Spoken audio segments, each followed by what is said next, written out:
Mayong buntag SK Chairman Chris, no, dani sa may lungsod sa saan?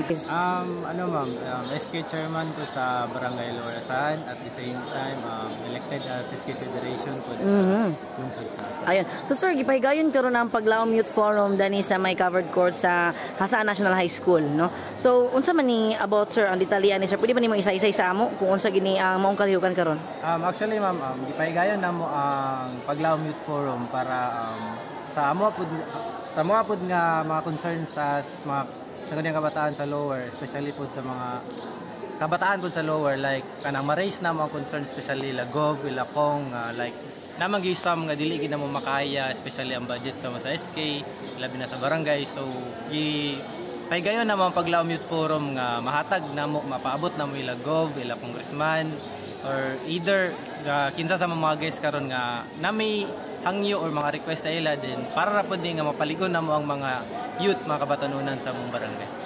And then apoy gikabot diya nga release, no? Oh, yes. Pila pud ka estudyante youth ang magkabenepisyo ani o pila pud ang ilang madawat?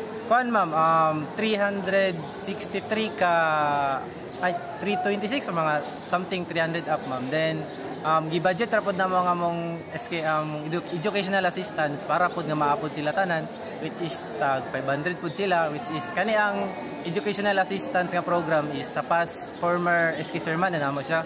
So murag gipadayon lang namo ang yang, at the same time ang yang program nga mangatag sila og 500 every student nga makapasa sa mga requirements. So gipadayon lang gyapon namo karon balag para sa tanan-tanan, nalang gyapon yung mahatag sa ila balag ginagmay sa nalang gyapon. So ang pundo gid ani karon nga gipangtuno sa mga youth sir, sa mga estudyante, gikan jud sa pundo sa sangguniang kabataan sa Lorasan. Yes, sa SK Lorasan gid ma'am, amo gid na nga gi-budget ginamo sa ilang educational assistance. Then napoy ginatabang sila kap sa mga barangay para pud nga maapod namo ang mga grantees nga matagaan gid sila. So unsa pud ang requirements sir para malakip pud sa maong programa sa pagpangtuno sa assistance? Siya ma'am, namin may requirements sa atong una, then maka-apply atong SOYA, magpasa sa form sa ilang back-to-back ID with perma. Katulad din namong form nga gipasa ma'am. So mura din to nga among kinanglan. So alayon po niya sa ulugan sir, no, sa Linggo ng Kabataan. Yes, ma'am. So kumusta po ang inyong Linggo ng Kabataan for this month? For this month ma'am, actually muraw okay gigapon kita ma'am. Like na magyapon yung mga feedback nga mga like nada ko na may kulang, pero ginapaningkamutan gyapon namo nga mahatag namo ang lingaw og LNK, especially nga ang main gid namo is kaniyang pag-release sa educational assistance para gid nga muraw mo gyapon highlights. Then dili ra pod mi nag-focus sa educational assistance, then nagyapon may gipahigayon lang mga tree planting, mga active citizenship nga mga programs. So mo rin to. Then last day na po namo kamong event karon sa mga LNK, which is mo po niyang sa ka-highlight. Ayun. So another aside po sa inyong highlight nga kaning youth forums or no, and kaning release sa assistance, no, unsa po ang inyong gipanghimo last time? Aduna pa pud mo yung mga padula, mga pa-contest? Oh yes ma'am, like sa nami Paglaom Cup, then tong last, then after ato nag-replanting me, after ato nag-bloodletting, like mga naggyapon nga mga activities ma'am, like engage sa LNK through mga kabataan ang mga mag-participate.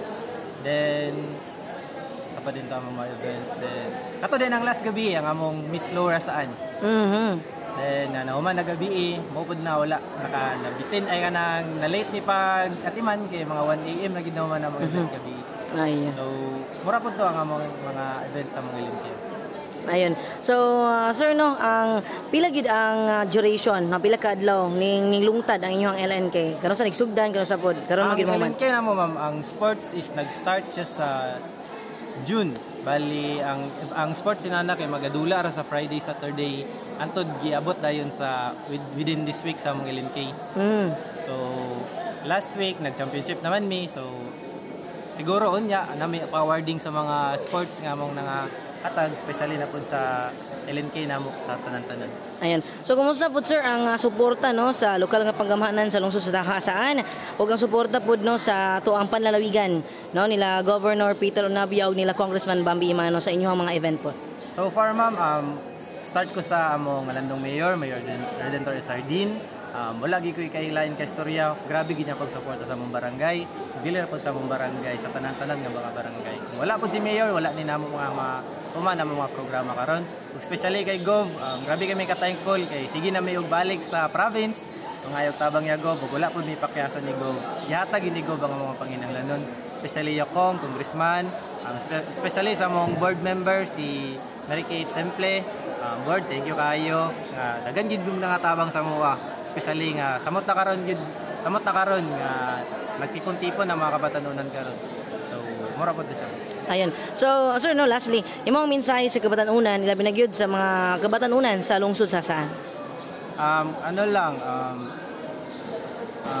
Do what's best para kanang paningkamutan lang ninyo nga especially sa mga sketcher person, saligi lang nga mabuhat, mahatag na mo ang mga kagustuhan o para sa kayo na mga kabatanunan. Kay namagid sa mo ang kamot or like kami ang voice, kami ang tingog para sa mga kabatanunan. So, saligi lang ang inyong mga SK chairperson. Though namagid may mga lapses pero still amo ka paningkamutan o amo kaingon ra gid is kana ano lang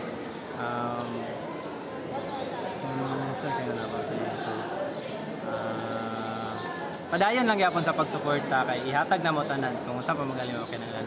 Thank you kayo, Chairman.